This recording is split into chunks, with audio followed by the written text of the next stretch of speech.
memutuskan menikah atau ada orang tua sempat mengecek, meneliti calon mantunya gitu? Iya, sempat diragukan karena kan saya dipanggil Gus Dur ke Jakarta, ikut di sini, posisinya kan ya LSM yang begitulah, yang penampilannya meragukan lah kira-kira gitu. Aktivis yang meragukan, kira-kira orang tua dia, kira-kira anak ini kayaknya sih nggak punya masa depan lah kira-kira gitu. Terus saya juga tidak terlampau memperkenalkan diri. Akhirnya dia cerita kayaknya kamu ditolak sama ayah saya. Dia bilang gitu. Ya kalau saya bilang kalau cinta ditolak ya dukun bertindak, saya bilang gitu ya. Bercanda itu kan? Bercanda. Akhirnya saya lapor Gus Dur. Gus, saya punya calon istri tapi sudah cocok, tapi orang tuanya kayaknya nggak mau, Gus. Alah, urusan kecil, serahkan saya, beres, kata Gus Dur gitu. Itu langsung dilamar oleh Gus Dur juga. Wah. Karena saat itu saya hampir dijodohin ya waktu itu. Oke. Oh, jadi ada kandidat lain? ada kandidat lain. Banyak sebenarnya.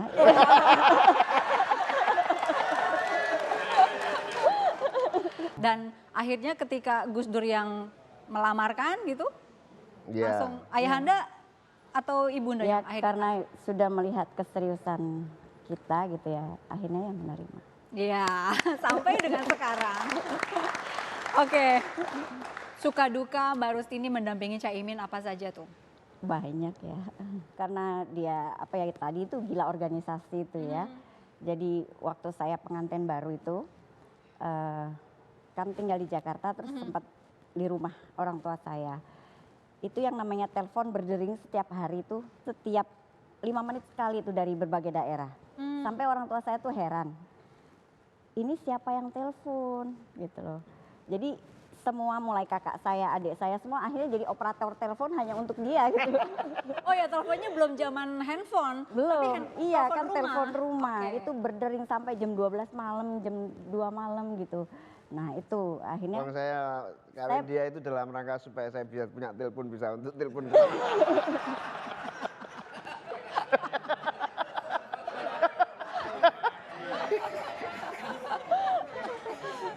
Kan kantor PMI dulu belum ada teleponnya. Saya yang harus cari mertua yang ada teleponnya. Oke, terus? itu saya bingung kan. Waktu itu orang tua saya ya backgroundnya kita bukan keluarga aktivis, jadi tidak terlalu paham dengan itu. Ini pekerjaannya apa gitu, berangkat pagi pulang malam. Jadi kalau biasanya orang rumah tangga itu berangkat pagi ya, terus istri ini terus menyambut kedatangannya hampir petang gitu. Ini ditungguin makan malam mulai jam 7 nggak datang, jam 8, jam 9 nggak datang, jam 12.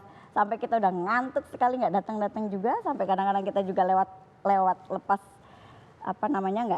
nggak jadi makan malam gitu, akhirnya baru pulang. Terus ya begitu terus sampai orang tua saya, pekerjaannya apa sih sebenarnya gitu. Kebetulan waktu itu ada Pak Ali Maskur Musa di TV, terus saya bilang, tuh Pak seperti itu tuh Pak nanti.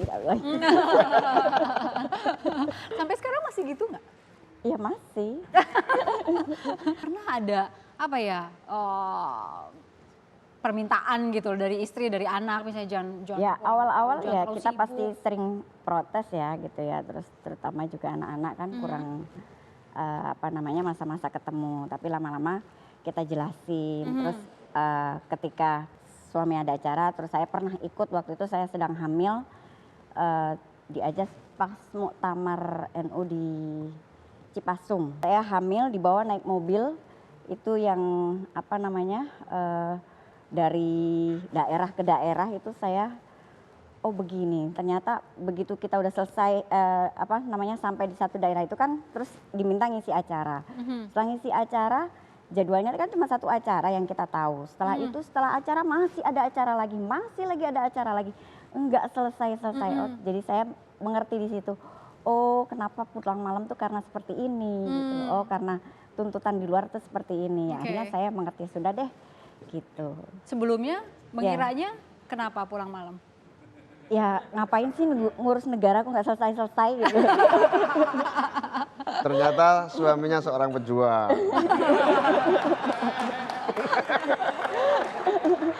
Terima kasih sudah Terima hadir. kasih, Indi. Caimin. Ibu Rustini, terima kasih.